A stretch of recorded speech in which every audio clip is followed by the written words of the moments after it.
Hello everybody and welcome to the True Love Talk channel. As you know, here we want to learn about human sexuality, love, life, family, and all of this from the point of view of the Catholic Church, particularly the teachings that Pope John Paul II left us in the theology of the body and other writings such as Mulieris Dignitatem, this letter on the dignity of women. So I am Elisa, and today we're going to take on the topic of what is violence and what happens when people are violent to us.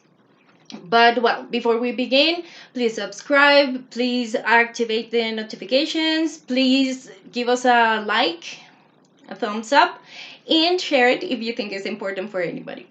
But well, having said that, let's begin.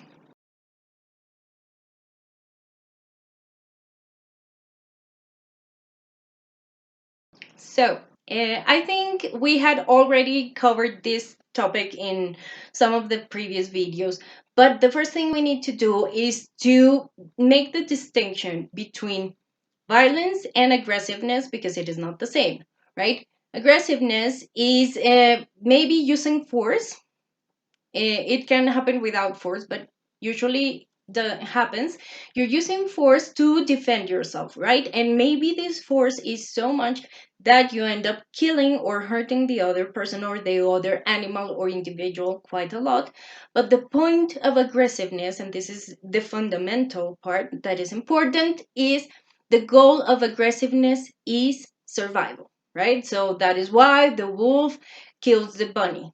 He needs to eat. There's nothing personal against the bunny, but the wolf needs to eat, right?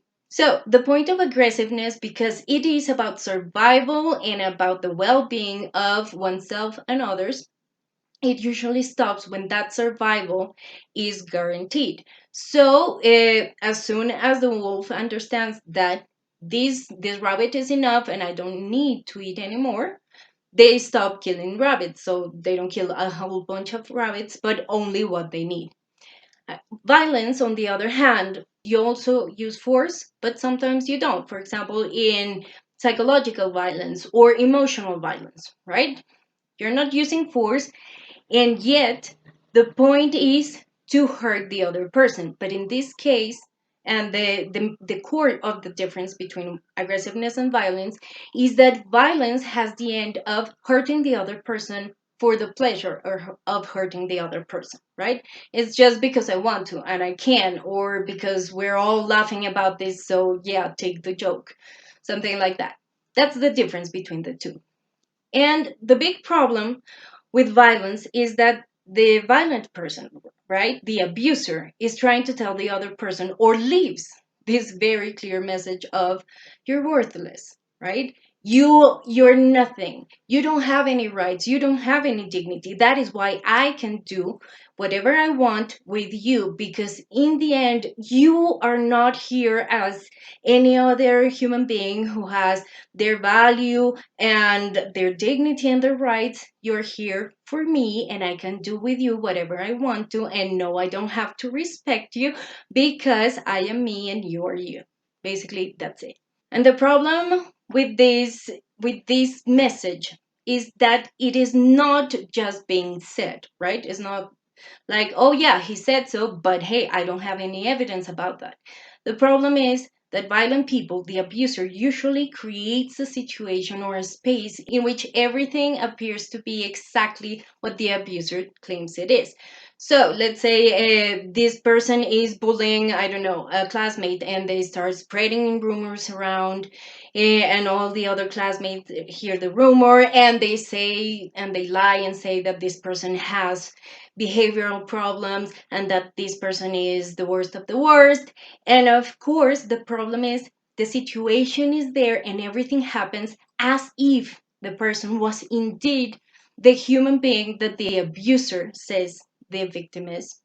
And so the victim starts believing it because, hey, if it isn't true, why can this person leave what he's saying so clearly? I mean, it's not a lie because I have evidence, right? This is really happening in the world. And once the victim becomes convinced that this is true, they actually usually start acting out the narrative that the abuser has created for them. So if the abuser, let's say, says, hey, you're really ugly, right? And I believe it, then I stop taking care of myself. I go out without combing my hair, without showering in dirty clothes. So of course I look ugly. And that feeds this narrative, and I start believing like it's true. And well, what are you going to do? I am condemned to living this because I am condemned to live this. I'm sorry.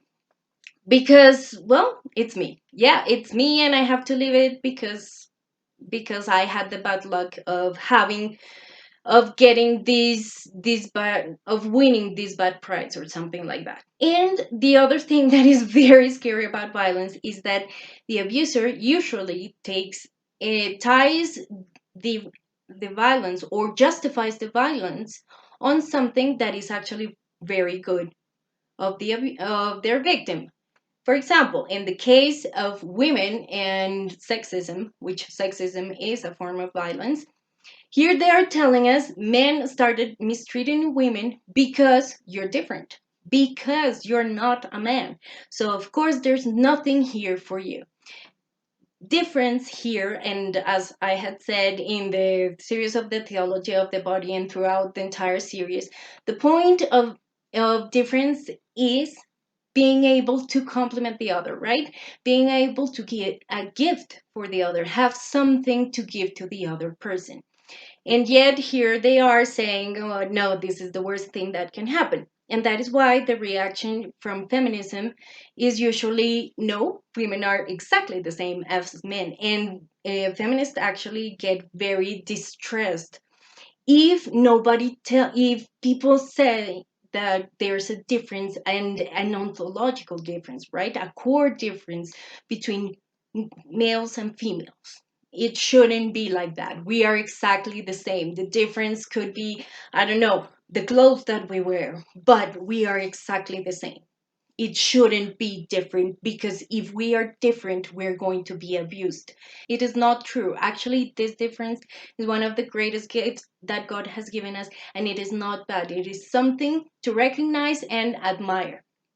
But we end up without the possibility of understanding how good this is or seeing the goodness in it because, well, they told me, right? Because the abuse came from here. So, one of the things that I want you to think about today is how wonderful it is to be different and how we don't have to be ashamed of being finite, of being interdependent, and of being different, right? How this is actually what creates the possibility of being with others, the basis of our sexuality, of our societies in general.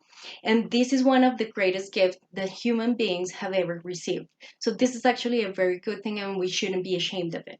So, the topic is long enough today. So, I think we're going to stop here and continue next week. And next week, what we're going to talk about is what does God do when violence is happening? No, what is He thinking? What is He feeling? And so on. So, well, I'm very glad to see that you decided to stay until the end of the video. If you have any question or any comment, please write it in the comment section below. I'll try to answer it as soon as possible. And please subscribe and get notifications. Please share and give us a thumbs up. And well, see you in a week. Have a nice day. Lots of blessings for everybody. Bye.